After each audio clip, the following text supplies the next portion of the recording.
Vous suivez Télévision Touambiani, mesdames et messieurs, l'État de vous informer. Au sommaire de cette édition, démarrage de la deuxième vague de l'identification des agents et fonctionnaires de l'État en ville de Butembo. Cette activité de la fonction publique se déroule à l'hôtel de ville dirigé par l'équipe venue de Kinshasa. Les habitants du quartier Kasongomi, c'est l'île Vétéry, traversent un calvaire caractérisé par la pénurie en eau potable et l'exposition de diverses maladies. Ces phénomènes sont causés par une poubelle publique et catalyseur d'énormes érosions. Notre reporter a été sur place et il va nous faire les points. Touambiani Télévision que vous suivez apparemment est la nouvelle chaîne numérique qui vient compléter les dictons, je cite, le monde dans ta poche. Félicitations. En marge de la journée mondiale de la télévision, on s'est penché sur cette nouvelle technologie implantée à ville commerciale de Butembo. Ce journal sera bouclé par l'invité de cette édition, ça sera la poétesse Clémence Maneno, qui sera bien sûr l'invité de ce journal avec sa chanson d'Islam qui étude, qui laisse un message à la population à ouvrir la porte aux sans-abri. Mesdames et messieurs, voilà tout pour les sommaires. Bienvenue à toutes et à tous au détail. Bonsoir encore. J'ai l'annonce au sommaire, démarrage de la deuxième vague de l'identification des agents, des fonctionnaires de l'État en ville de Butembo. Cette activité de la fonction publique se déroule à l'hôtel de ville dirigé par l'équipe venue de Kinshasa. Ce contrôle s'inscrit dans le cadre de l'enseignement des fichiers de référence de l'administration publique FRAP. Reportage de la cellule de communication de la mairie de Butembo. L'opération d'identification biométrique des agents et fonctionnaires de l'État a été lancée sous la houlette de l'autorité urbaine. Le commissaire supérieur principal, Moab, a été Roger. Au nom du président de la République, le maire de Butembo a livré la première carte biométrique à la satisfaction des agents et fonctionnaires de l'État. Je vous remets cette carte biométrique à l'issue de votre contrôle biométrique. J'ai été moi-même témoin oculaire. Elle se déroule comme il se doit. Et tout au plus, c'est 2 minutes. Je remercie la délégation et à vous tous aussi. Je vous remercie pour que vous puissiez avoir chacun ces dossiers en ordre. Kassere Kamakolongo Guillaume, chef de bureau de l'EPMA, qui a reçu sa première carte, a loué la rapidité et la transparence de l'opération. Je suis très ravi. L'équipe biométrique qui est venue de Kinshasa, qui est trop rapide. En tout cas, ne soyez pas frustrés, vous allez passer, il n'y a pas de monnayage. De sa part, Papé Kamboui, chef de la délégation venue de Kinshasa pour la cause, indique que le gouvernement congolais, à travers le ministère de la fonction publique, voudrait recenser tous les agents de l'État afin de maîtriser les effectifs, contrôler la masse salariale et éliminer les agents fictifs. Sous le haut patronage du chef de l'État qui a instruit au vice-premier ministre Jean-Pierre Liaou d'effectuer ces opérations pour maîtriser les effectifs qui va nous aboutir à la maîtrise de la masse salariale. Car l'État veut savoir dans chaque administration, dans chaque province, il y a combien d'agents qui prestent pour l'État et combien doivent être mécanisés, ainsi de suite. Nous insistons sur le caractère de la gratuité de ces opérations. Ces opérations sont complètement gratuites. Et le taux d'agents recensés par jour, c'est plus ou moins 400 personnes. Il y a donc plus ou moins 3000 agents et fonctionnaires de l'État venus de la ville de Butembo et du territoire de Luberon sont concernés par cette deuxième vague du contrôle dans une durée de 11 jours. Des sacs d'immondices, des chassés, des caoutchoucs comme vous pouvez les constater avec moi. Kasongomi, c'est l'île Vétéry, traverse un calvaire caractérisé par la pénurie en eau potable et l'exposition à diverses maladies. Ces phénomènes sont causés par une poubelle publique catalyseur d'énormes érosions. Notre reporter a été sur place et voici son direct. Des caoutchoucs comme vous pouvez les constater avec moi. Voilà le climat qui caractérise l'environnement des habitants de la cellule Vétéry. Nous sommes précisément au cœur du quartier Kasongomi. Et voilà, il y a quelques jours où le gouvernement local avait érigé une poubelle publique qui cause d'ailleurs des érosions. Comme vous pouvez le voir derrière moi, il y a une énorme érosion partout. Voilà, la terre est en train de se déchirer du jour au lendemain, ce qui cause d'ailleurs la pénurie d'eau potable dans cette partie de la ville de Butembo. On peut le constater, les habitants escaladent des montagnes pour trouver de l'eau. C'est à la suite des érosions répétitives qui s'enregistrent dans cette contrée et nous sommes sommes avec vous à Célier pour vous montrer comment est le climat ici à l'abattoir, précisément à Véthéry. On peut voir une poubelle à côté des restaurants qui dégagent des odeurs nauséabondes.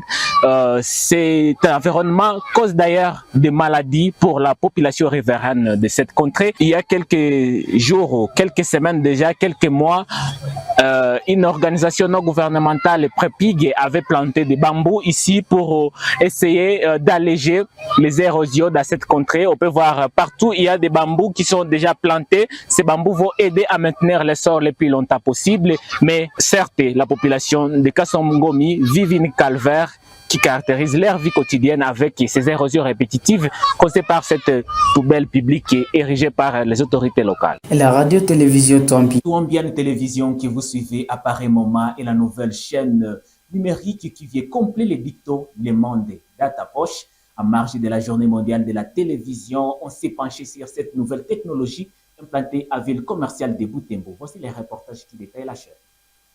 Radio-télévision Touambiane, RTT en sigle, est la nouvelle chaîne numérique implantée à ville commerciale de Butembo. Et tout se pense en ligne. Le chemin est simple.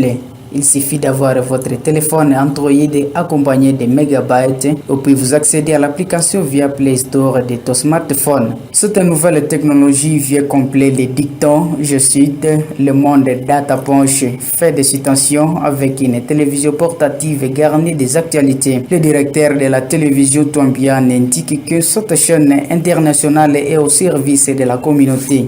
Oui, l'objectif est simple. D'abord, être proche des téléspectateurs, de l'audience, parce que, comme je vous disais, avec l'écran, on ne peut pas voyager. Avec son écran de la maison, avec son installation Canal+, on ne peut pas voyager avec ça. Mais aujourd'hui, il suffit d'avoir un smartphone. Quand vous avez le smartphone, vous allez avec le smartphone partout où vous aurez la connexion et vous allez suivre la télévision. Un autre élément, vous savez qu'aujourd'hui, tous les auditeurs, tous les téléspectateurs se penchent trop aux réseaux sociaux. Et donc nous voulons les rejoindre dans les réseaux sociaux de manière à ce que nous pourrions aider les amis à suivre nos informations avec les téléphones, comme c'est aujourd'hui les réseaux sociaux qui battent des records. Le chef des travaux Guillaume Mayani appelle la population à s'approprier cet outil numérique. Oui, pour que les gens s'adaptent à la nouvelle technologie, aujourd'hui par exemple, tout le monde a presque le smartphone. Tout le monde a le smartphone. Il suffit maintenant d'installer notre radio.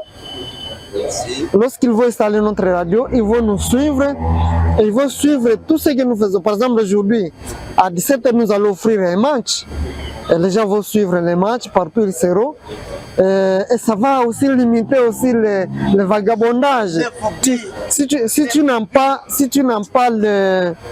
tu n'as pas donc disons l'écran chez toi ou Canal+, si tu n'as plus l'abonnement Canal+, tu auras les matchs avec nous.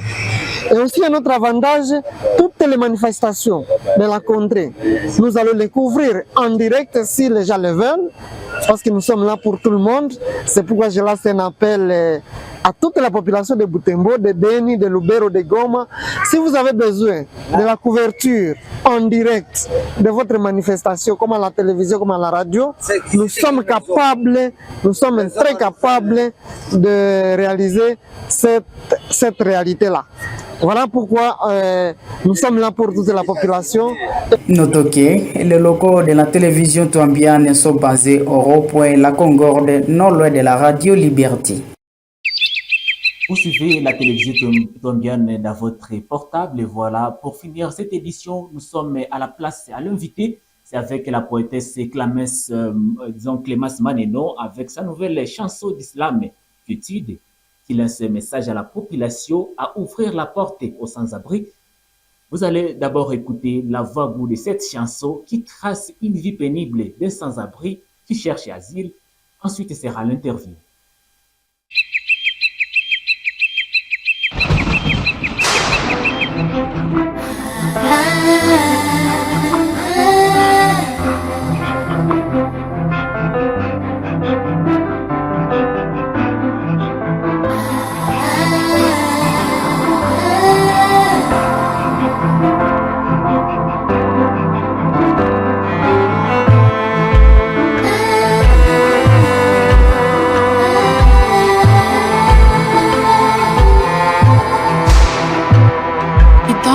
déplacer loin de nous la quiétude. Nous marchons devant nous sur une route rude, espérant la trouver. Nous sommes des milliers. Bonjour. Vous pouvez vous présenter davantage à notre caméra. Bon, d'accord. Je réponds au nom de Clémence Maneno. Je suis une poétesse de la Plume d'Or. Aussi, j'étudie à l'IAC LD Polytechnique. Beaucoup c'est ici, comme ce qui est noté sur votre page YouTube. Vous avez lancé une chanson d'islam qui a porté le sujet quiétude. Vous pouvez nous dire pourquoi quiétude? Bon, d'accord, bien sûr, il y a 4 jours que nous avons lancé officiellement le slam intitulé Quiétude. Et comme vous dites, c'est pourquoi quiétude? Oui, bien sûr, quiétude, c'est ce qui est en actualité, c'est ce que nous avons besoin, beaucoup plus. Nous avons besoin de la quiétude, donc de la stabilité, de cet état calme, paisible en fait. C'est pour cela que nous avons pensé au moins parler de la quiétude, vu qu'il y a autant de réfugiés qui ont besoin de ce calme. Ils veulent rentrer chez eux, ils veulent être accueillis au moins là où ils sont en train de chercher asile. Voilà, c'est pour cela que nous avons voulu parler de la quiétude. Beaucoup de cette chanson, nous vous voyons avec un style là, des sans-abri qui a besoin d'une rescousse. Alors, vous pouvez nous dire quel est le message caché? Bon, si nous suivons bien la vidéo du slam, ça parle, je crois bien. C'est une personne c'est une personne qui cherche de l'asile en fait. Une personne qui ne sait pas où aller vu que la personne est loin de chez lui, ne sait pas quoi faire. Partout où elle veut demander asile, il y a des personnes qui refoulent, qui rejettent, ou bien les juges criaient le peu comme ça. Mais la Bible, le style que nous avons porté, c'est juste pour faire exprimer la souffrance que subit autant de personnes ici et là. Merci beaucoup. Alors, pourquoi vous avez lancé cette chanson? Vous avez constaté un problème dans la communauté? Bien sûr, c'est pour la réconciliation des pays des Grands Lacs. Vu que les personnes qui ont en difficulté donc à guerre dans ces pays aillent se réfugier dans des autres peuples, dans des autres endroits. Une personne qui quitte un village natal va dans un village étranger. C'est pour cela que la chanson, bien le slam, porte beaucoup plus sur l'hospitalité. Merci beaucoup. Alors, partant de ce slam, quel message vous lancez à la communauté bigolaise et partout dans le monde? Bon, je vais répéter juste 2 vers de ce slam. Ouvrons-nous donc à l'homme et à l'humanité et répandons plus d'amour, de vie et de bonté. Voilà, ouvrons-nous donc à l'homme et à l'humanité. Donc, pour les personnes réfugiées, donc ne les laissons pas mourir de faim, mourir sans-abri. Donc, voilà ce que nous voulons que nous soyons moins bienveillants. Madame Clémence Maneno, merci. Et on va s'intéresser plus sur la visibilité de votre slam. Ça fait au moins 4 jours que vous êtes de plus de 9 avis. Quelle est votre satisfaction? Bon, j'encourage d'abord les personnes qui sont en train de nous suivre, vu que je ne m'attendais pas tellement qu'on puisse arriver déjà à ce nombre de vues dans quelques jours. Bon, je suis émuse et puis j'encourage donc notre société de toujours soutenir les artistes qui veulent au moins aller de l'avant. Merci beaucoup. Quels sont alors vos projets dans l'avenir? Est-ce que vous comptez encore placer une autre Bien sûr. qui va peut-être vibrer? Bien sûr, ce n'est pas la fin et on espère bien, pourvu que Dieu nous prête vie. Alors, vous êtes slameuse, vous êtes poétesse, comme vous l'avez dit. Alors, comment on peut vous joindre, par exemple, pour une collaboration? Bon, d'accord, si vous voulez me contacter ou vous voulez qu'on puisse partager, vous me retrouvez sur Facebook au nom de Clémence Maneno ou bien sur Instagram Clémence Maneno, TikTok c'est Clémence Maneno et voilà, sur YouTube, vous laissez Clémence Maneno avec Slameur Fédérateur, vous allez vite me retrouver. Madame Clémence Maneno, nous vous remercions d'avoir répondu à nos différentes questions. Merci. Grand lac, ouvre tes bras, tes soirs sont dissipés. Grand lac, ouvre tes bras, tes soirs sont dissipés. Pourquoi fermer son cœur à qui veut un abri? Pourquoi fermer son cœur à son pleur, à son cri? L'autre m'a dit, la vie est cet autre et moi-même, que je me dois d'aimer quand personne ne m'aime. Ouvrons-nous donc à l'homme et à l'humanité, répandons plus d'amour, de vie et de bonté. La chanson Quiétude de la slameuse Clémence Maneno et de poétesse de de la Plume d'Or. Mesdames et messieurs, c'est la fin de cette édition. Merci de l'avoir suivi. Merci de faire toujours confiance à la télévision Touambiane. On se retrouve à la prochaine.